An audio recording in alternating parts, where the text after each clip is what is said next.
Ada air. Ayo, ada air.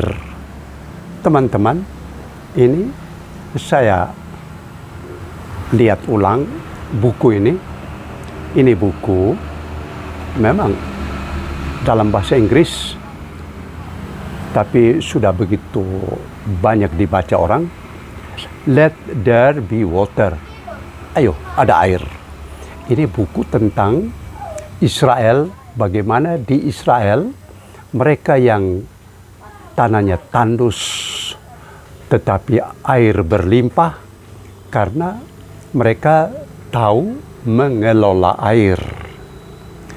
Di dalam buku ini diceritakan secara sangat rinci bagaimana orang-orang Israel sekarang ini memperoleh air. Ternyata dari 3 sumber. Sumber yang pertama itu dari Sungai Yordan. Itu Sungai Yordan yang mengalir sampai akhirnya di Laut Mati. Sungai itu, airnya itulah yang dipakai, dipompa ke bukit-bukit dan dialirkan ke tanah-tanah lembah dan apa untuk mengairi itu perkebunan-perkebunan. Itu yang pertama. Sumber air itu dari Sungai Yordan. Sumber yang kedua ialah air mereka peroleh dari bor, sumur bor. Bor. Heran bahwa di sini diceritakan ada sumur bor yang bisa sampai 500 meter di bawah permukaan tanah, jadi setengah kilo bor. Ya, itu teknologi. Dan sumber yang ketiga, mereka peroleh air dari laut, yaitu dengan desalinisasi atau membuat air laut menjadi air tawar, baru pompa ke daratan Israel dan dapat air. Jadi 3 sumber sehingga mereka limpah air. Jadi yang kalau kita dengar tentang itu jalur Gaza dan apa segala macam itu, yang sampai sekarang mereka Israel Palestina, mereka itu sebenarnya damai-damai saja. Karena mereka sama-sama hidup dari air yang mereka usahakan sendiri. Usahakan dari 3 sumber itu. Dari Sungai Yordan, dari sumur bor, dan dari laut melalui membuat air tawar, desalinisasi. Jadi teman-temanku, ini kan informasi dan itu bukan hanya teori, tapi ada praktek. Memang perlu teknologi ya. Tapi kita di sini, di Indonesia, khususnya ke NTT, sampai khusus ke Kota Kupang, kita ada air toh. Air itu bagaimana kita kelola.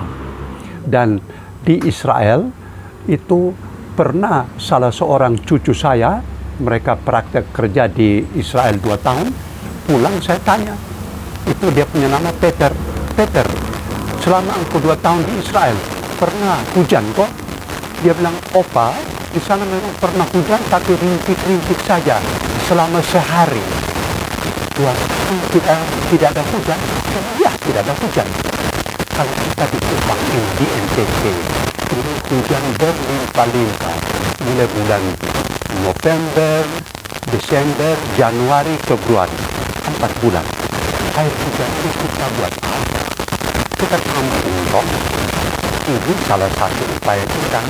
Jadi kalau di sini, let there be water. Kalau bahasa Indonesia, ayo ada air. Dan itu berarti air ada.